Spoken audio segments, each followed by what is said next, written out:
మిత్రులకు నమస్కారం. అఖిల భారత ప్రజాతంత్ర మహిళా సంఘం 14వ మహాసభలు జనవరి 25, 28 తేదీల్లో హైదరాబాద్లో జరగనున్నాయి. ఈ నేపథ్యంలో భూమి కోసం, భుక్తి కోసం, పేద ప్రజల విముక్తి కోసం, దేశ స్వాతంత్రం కోసం, మహిళా హక్కుల కోసం అవిరళ కృషి చేసిన మహిళా యోధుల గురించి ఇప్పుడు మనం చెప్పుకుందాం. ఈరోజు ఏ పేరు చెప్పితే మన ఒంట్లో రక్తం వేడికి ఉరకలు వేస్తుందో, పోరాట చైతన్యంతో మనసు పరుగులు పెడుతుందో అటువంటి వ్యక్తి Telangana iron lady, Telangana bullet, Telangana Jhansi Lakshmibai.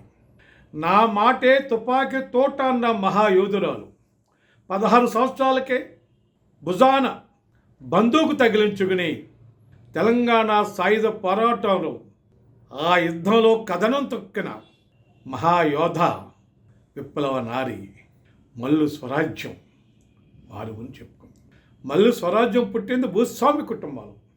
కానీ ఆమె 8 సంవత్సరాలు 10 సంవత్సరాల వయసులోనే వాళ్ళ అన్నగారి ప్రభావం ఉండి, మల్లు భీమిరెడ్డి నరసింహారెడ్డి అట్లాగే తల్లిగారు ప్రభావం కానండి, ఆ ప్రభావంతో చిన్నప్పటి నుంచే ఒక తిరుగుబాటు తత్వం, అట్లనే పేద ప్రజల పట్ల దోపిడీకి వ్యతిరేకంగా, వెట్టికి వ్యతిరేకంగా స్పందించే గుణం ఆమెలో ఉంది.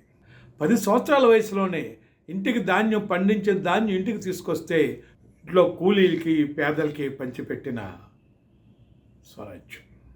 ఆమె పెద్దగా చదువుకోలే, కానీ పెద్ద చదువుకోకపోయినా సమాజాన్ని చదివింది, ప్రపంచాన్ని చదివింది, కమ్యూనిస్ట్ సాహిత్యాన్ని చదివింది.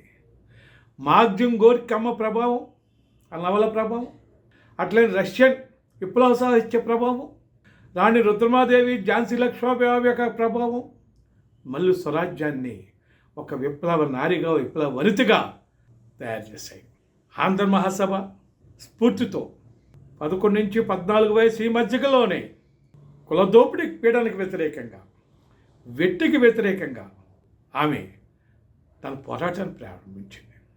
16 సంవత్సరాల వయసులో బందూకుని చేతబెట్టుకుని తెలంగాణ రైతాంగ సాయుధ పోరాటంలో ప్రత్యక్షంగా పాల్గొంది వాళ్ళ అన్నగారితో కలిపి.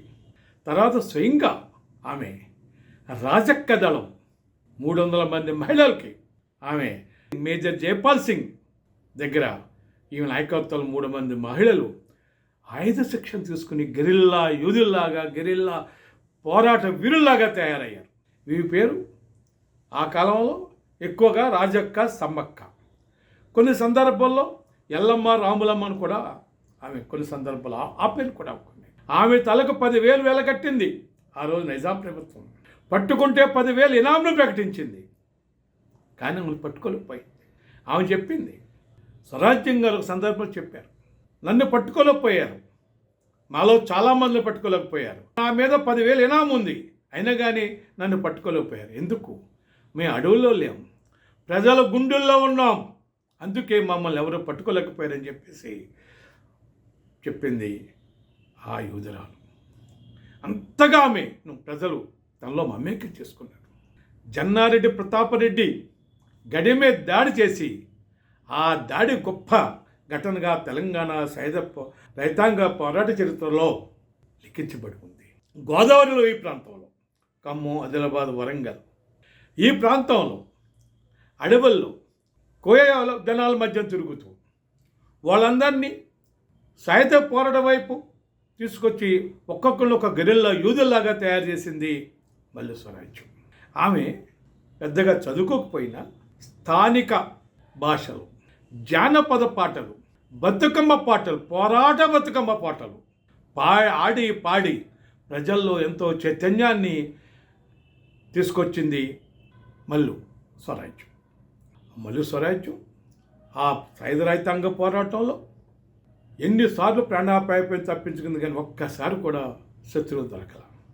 అందుకే ఆమె నా మాటే తుపాకు తోట అని ఏదైతే ఆ ఆత్మకథగా టైటిల్ పెట్టారుకున్నారో, ఆమె మాట తుపాకీ తోట అన్న మాట అక్షరాక్షరాలు.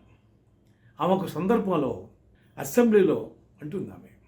ఆ రోజు అడవుల్లో తెలంగాణ సాయుధ పోరాట కాలంలో నా తుపాకీ మాట్లాడింది, ఇవాళ సభలో నా గొంతు మాట్లాడుతుంది, అంతేగాని ఇంక ఏ విధంగా తేడా లేదు, అప్పుడు స్వరాజ్యం అంటే ఇప్పుడు స్వరాజ్యం ఒకటే అని చెప్పి నిరోధించింది ఆ శాసనసభలో. ఆమె ఎమ్మెల్యేగా ఉన్నాడు 1978, 83 ఆ 2 టెన్యూర్లు. ఆమె ఎమ్మెల్యేలుగా పనిచేస్తాడు. కాలినడకలు వెళ్ళింది, బస్సుల్లో తిరిగింది, ఎక్కడ సమస్య ఉంటే అక్కడ ప్రత్యక్షమైంది, ఎక్కడ పీడిత ప్రజలు ఇబ్బంది పడుతున్నారో అక్కడ ఆమె ప్రత్యక్షమైంది. ఏ చైతన్యంతో తెలంగాణ రైతాంగ సాయుధ పోరాటంలో బంధుకు పెట్టి పోరాడిందో అదే చైతన్యం, అదే స్ఫూర్తితో ఈ ఎమ్మెల్యేగా కావచ్చు, లేకుంటే ఒక ప్రజా కార్యకర్త, ప్రజా ఉద్యమ కార్యకర్తగా, సిపిఎం కార్యకర్తగా కూడా ఆమె అదే చైతన్యంతో, అదే నిబద్ధతతో, అదే పోరాట స్ఫూర్తితో పనిచేసింది మల్లు స్వరాజ్యం. రమేష్ జేబ్ అనే ఒక ఆమెను రాత్రిలో సెకండ్స్ సినిమా చూసి వస్తుంటే భర్తను పట్టుకుని చంపి ఆమెని నల్లకొండ పోలీస్ స్టేషన్లో అంపేద పోలీసులు సామూహిక అత్యాచారం చేశారు. దాని మీద హైదరాబాద్ అంతా అలాగే రాష్ట్రంలో చాలా పోరాటాలు, ఉద్యమాలు, తీవ్రమైన పోరాటాలు జరిగినాయి. ఆ సందర్భంలో స్వరాజ్యం మహిళా అందరినీ కూడా, శాసనసభ్యులు కావచ్చు, మహిళా నేతలు చాలామంది రాజకీయాలకు అతీతంగా, వాళ్ళ యొక్క పొలిటికల్ ఎఫిలియేషన్స్కి అతీతంగా అందరినీ ఒక తాటి మీద తీసుకొచ్చి ఈ రమేష్ జబీకి జరిగిన అన్యాయం వ్యతిరేకంగా పోరాటం చేసింది. ఒక సందర్భంలో చెన్నారెడ్డి ఒక మాట అంటాడు ఆమెతోటి, ఏదో మాట్లాడుతుంటే, ఏమి స్వరాజ్యం ఎప్పుడు నువ్వు మరుగుదొడ్లుకుంటే మాట్లాడతావు అని కొంచెం ఆయన చులకనగా మాట్లాడితే, మరుగుదొడ్డి సమస్య మీద ఆమె ఇచ్చిన సమాధానం, అవును, మరుగుదొడ్లు ఎంత కీలకమైన సమస్య మీకు అర్థం కావట్లా. గ్రామాల్లో, పట్టణాల్లో, వార్డుల్లో, స్లమ్ ఏరియాల్లో, పేటల్లో ఈ పేద వర్గాలకి, వెనుకబడి వర్గాలకి, అణగాడిన వర్గ ప్రజలకి ఎక్కువ శాతం మందికి మరుగుదొడ్డు లేక ఎంత ఇబ్బంది పడతారో మీకు తెలుసా? మరుగుదొడ్లు అనేది ఒక స్త్రీలకు ఆత్మగౌరవానికి సంబంధించిన సమస్య కాదు, వాళ్ళ ఆరోగ్యానికి కూడా సంబంధించిన సమస్య. ప్రకృతి అవసరాలని వాళ్ళు బహిరంగంగా వెళ్ళే అవకాశం లేక బలవంతంగా అదుపు చేసుకోవటం వల్ల మూత్రాయ సమస్యలు, కిడ్నీ సమస్యలు, మలబద్ధకాలు, జీర్ణాశయ సమస్యలు, గర్భాశయ సమస్యలు, జననాంగ సమస్యలు, ఎన్నో సమస్యలతో తీవ్రమైన అనారోగ్యాలతో బాధపడే పరిస్థితి వచ్చింది, వాళ్ళు అనుభవిస్తున్నారు.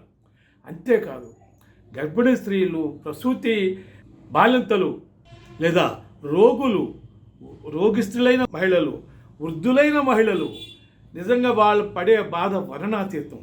అదేదో ప్రతిరోజుకి సంబంధించిన సమస్య, ప్రతిరోజు ఎదుర్కొనే సమస్య. ఆ సమస్య మీకు అంత తేలిక కనబడితే మహిళలకు చాలా కీలకమైనని చెప్పేసి కుండ బద్దలు కూడా చెప్పాడు. అప్పుడు వాళ్ళకి అర్థమైంది, పాలక వర్గాలకి, మహిళలకి మరుగుదొడ్లు అనేది ఎంత తీవ్రమైన సమస్య, ఎంత ముఖ్యమైన సమస్య ప్రభుత్వానికి, పాలక వర్గాలకి అర్థమయ్యేలాగా చెప్పింది మల్లు స్వరాజ్యం.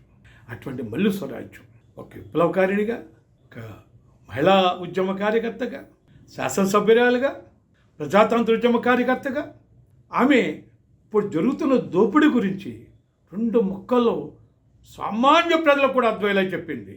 ఏమిటంటే, నాడు దొరలు దోచుకున్నారు, నేడు కంపెనీలు దోచుకుంటున్నాయి, మిగతాదంతా సేమ్ టు సేమ్.